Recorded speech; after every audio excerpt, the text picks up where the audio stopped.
जय श्री राधे, जय श्री श्याम। अब हम आगे की कथा वर्णन करते हैं कि इधर गुरु गोरखनाथ जी तीर्थ यात्रा करते हुए अब मन में विचार किया कि क्यों ना चौरंगी नाथ के पास ही चला जाए। अब चौरंगी नाथ के पास जा पहुँचे तो देखा चौरंगी नाथ के पास जिस गुफा में चौरंगी नाथ बैठे थे उस गुफा का पत्थर हटाया और भीतर प्रवेश करके देखा तो चौरंगी नाथ के शरीर पर मिट्टी जमी हुई है और वो मिट्टी अब ऐसा रूप देख करके गुरु गोरखनाथ जी ने उसे दिव्य दृष्टि से देखा। उसके शरीर से सारी मिट्टी को हटाया और आवाज़ लगाई कि अरे चौरंगी नाथ, हम गुरु गोरखनाथ आए हैं। जब ये शब्द सुने तो चौरंगी नाथ खुशी से खिलखिलाते हुए प्रसन्नता से आंखें खोली और देखा, सामने पाया कि गुरु गोरखनाथ आए हैं तो चरणों में लौट गई और प्रार्थना करते हुए कहा कि प्रभु, आपने बड़ी कृपा करी, आप मेरी खबर लेने के लिए आ गए। आपने प्रभु बड़ी कृपा करी जो मुझे ये जीवन दिया है।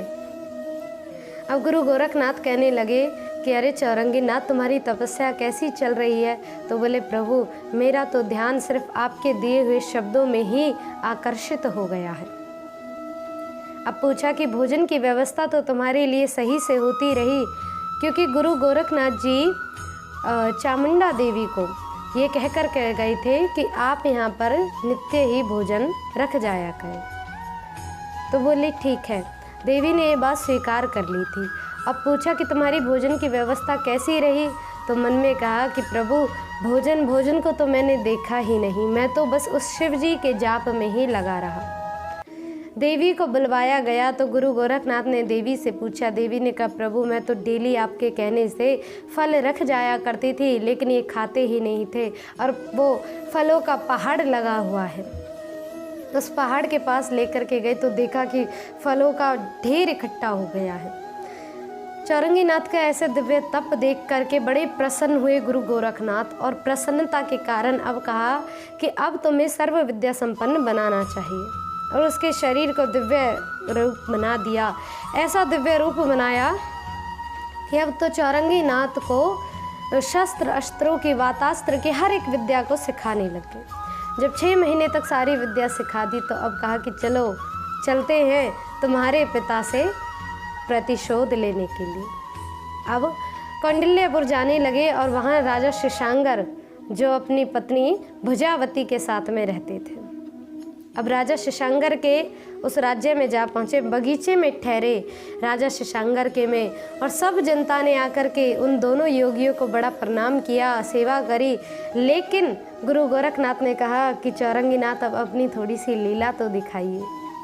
और चौरंगी नाथ ने उन बाग के सब मालियों को हवा में उड़ा दिया और फिर नीचे गिरा दिया। ये दृश्य देखकर सिपाहियों ने जाकर के राजा से कहा। राजा ने सोचा कि मानो मच्छिंद्र नाथ और गोरखनाथ वो दोनों योगी आ गए हैं, न जाने वो क्या करेंगे, इसलिए उनके समीप चलना चाहिए। अब राजा शशांकर आए और आकर के चरणों में प्रणाम किया और जब प्रणाम किया तो गुरु गोरखनाथ ने कहा कि पहचाना इन्हें? तो कृष्णागार की तरफ दृष्टि करी, चौरंगी नाथ की तरफ, तो पहचान लिया कि ओहो ये तो मेरा पुत्र कृष्णागार है और ये जीवित कैसे है। अब तो उन दोनों मन में विचार किया कि ये तो मच्छिंद्र नाथ और उन्हीं की लीला है। विचार करते हुए कहा कि प्रभु आप चलिए और हमारे महल में प्रवेश करें। गोरखनाथ ने कहा कि हम तुम्हारे महल में बिल्कुल नहीं जाएंगे। चौरंगी नाथ ने भी कहा कि जब तुम्हें हम पर विश्वास नहीं तो हम तुम्हारे महल में जाकर करें ही क्या? तुमने तो हमारे साथ में ऐसा व्यवहार किया है कि उस सौतेली माँ के कहने पर तुमने ये विचार कर लिया कि तुम्हारे पुत्र के अंदर ऐसे दुर्व्यवहार हैं। अब तो मन में विचार कर शशांकर ने कहा कि प्रभु मुझसे तो बहुत बड़ी गलती हो गई। सारी लीला जो पहले हुई थी कृष्णागार की भुजावती के साथ में, वो लीला आज चौरंगी नाथ ने उस शशांकर को कही और कहा कि तुम्हारी पत्नी के कहने पर तुमने अपने पुत्र का ही हाथ पांव कटवा कर उसे फिकवा दिए। अब तो राजा शशांकर ने क्षमा मांगी, रानी को बुलवाया। रानी जैसे ही आई तो राजा ने कहा कि अरे दुष्टनी, तेरे ऐसे कुकर्म रहे और मैं तुझे जान ना सका और तेरे ही कारण मैंने अपने पुत्र की ऐसा दुर्व्यवहार कर दिया। अब रानी समझ नहीं पाई और कृष्णागार की तरफ दृष्टि डाली तो समझा कि अरे ये चौरंगी नाथ ही कृष्णागार हैं। तो अब राजा ने रानी को वहीं समस्त प्रजा के आगे उसे अपमानित करने का विचार किया, लेकिन चौरंगी नाथ ने कहा कि प्रभु जो कहना है महल में चलकर कहिए। अब गुरु गोरखनाथ और चौरंगी नाथ दोनों भाव से महल में प्रवेश किए। इधर कोतवाल से राजा ने कहा, सिपाही से कहा कि इसका शीश धड़ से अलग कर दो। और अब मन में चौरंगी नाथ ने कहा, प्रभु ये माता है, इनका शीश अलग ना कीजिए। तो राजा ने कहा कि अब मैं इसके साथ नहीं रह सकता और उसे कौंडिल्यपुर नगरी से निकाल दिया, निष्कासित कर दिया। अब राजा गुरु गोरखनाथ से कहने लगे कि प्रभु मेरे तो कोई संतान नहीं है और मेरा राज्य अब कौन चलाएगा, मैं तो वृद्ध हो चुका हूँ। तो गुरु गोरखनाथ से बोले कि प्रभु आप चौरंगी नाथ मेरे इस पुत्र कृष्णागार को यहीं छोड़ जाइए। लेकिन गुरु गोरखनाथ ने कहा अब तो ये हमारा हो चुका है, हम इसे छोड़ नहीं सकते, इसीलिए आप अब तीसरा विवाह कीजिए और उस रानी से जो आपको संतान होगी वही आपके इस राज्य को चलाएगी। राजा शशांकर ने गुरु गोरखनाथ जी की बात को मान लिया और अब इधर गुरु गोरखनाथ और चौरंगी नाथ बड़े भाव से प्रयागराज की ओर चलते हैं। प्रयागराज की ओर गए और उसी शिवालय में जा ठहरे जहाँ पर मच्छिंद्रनाथ जी के उस तन को रखा था।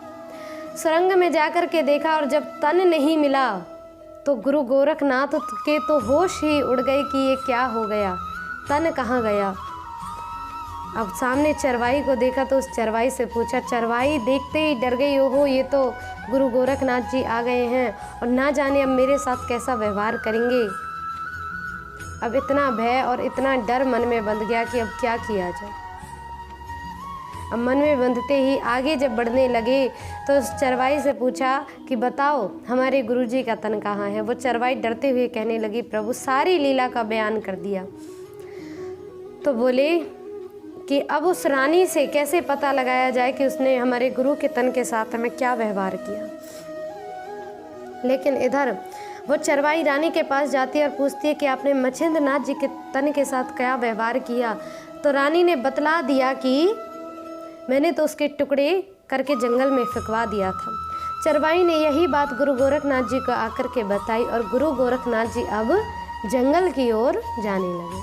तो अब आगे गुरु गोरखनाथ जी किस प्रकार से मच्छिंद्रनाथ जी के उस तन को ढूंढते हैं और आगे की क्या दिव्य लीलाएं होती हैं, गुरु गोरखनाथ जी के और मच्छिंद्रनाथ जी की आगे की दिव्य लीलाओं को ऐसे ही आप श्रवण करते रहें, प्रसन्न रहें, आनंदित रहें और आशा है कि आप सभी ऐसे ही इन दिव्य कथाओं से आनंदित होते रहें।